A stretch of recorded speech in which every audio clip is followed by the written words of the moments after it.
누렁소와 검정소. 옛날 황희정승이 젊었을 적 이야기입니다. 황희정승이 들길을 걷는데 날이 더워 등줄기에 땀이 났습니다. 땀을 식히려고 나무 그늘에 앉아 바라보니 앞 논에서는 늙은 농부 한 사람이 누렁소 한 마리와 검정소 한 마리를 쟁기에 부려 논을 갈고 있었습니다. 그는 농부에게 누렁소와 검정소 중에서 어느 소가 더 일을 잘합니까? 라고 물어보았습니다. 그러자 늙은 농부는 일손을 놓고 소를 세워놓고는 일부러 황희에 있는 곳으로 와서 황희의 귀에 대고 아주 작은 소리로 누렁소가 더 잘하오 라고 말했습니다.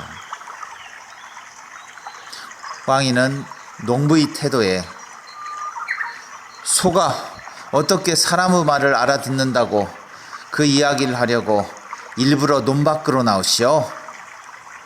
그리고 또 귓속말까지는 할 필요가 없지 않습니까? 라고 물었습니다.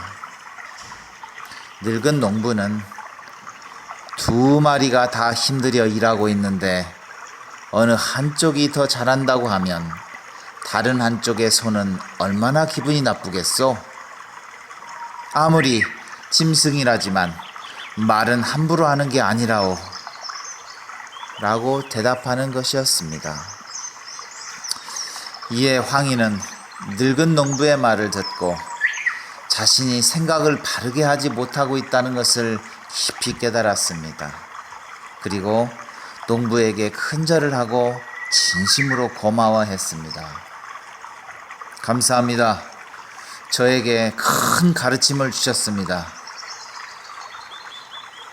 그 후 황희정승은 죽을 때까지 다른 사람의 단점은 절대로 입 밖에 내지 않았다고 합니다.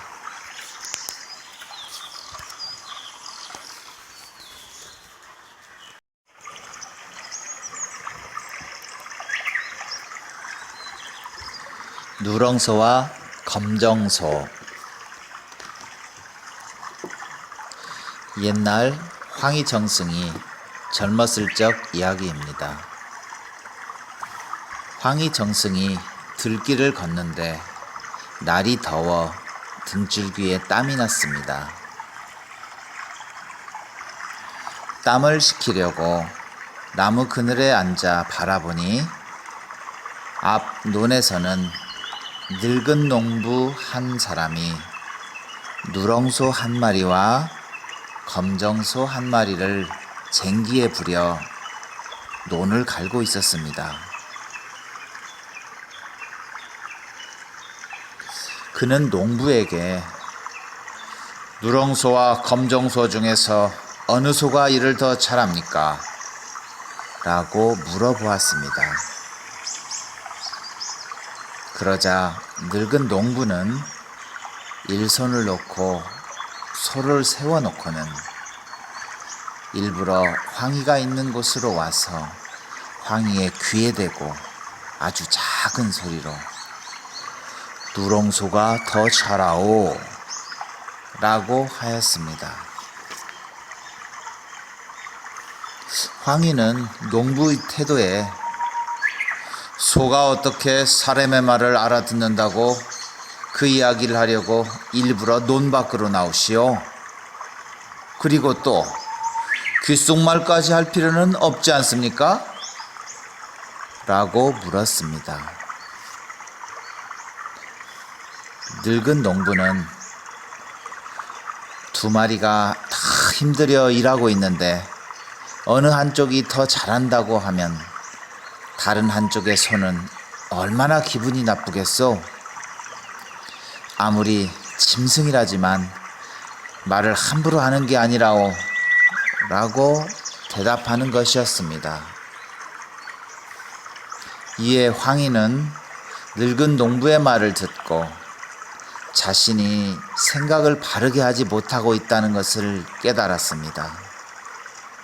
그리고 농부에게 큰 절을 하고 진심으로 고마워했습니다.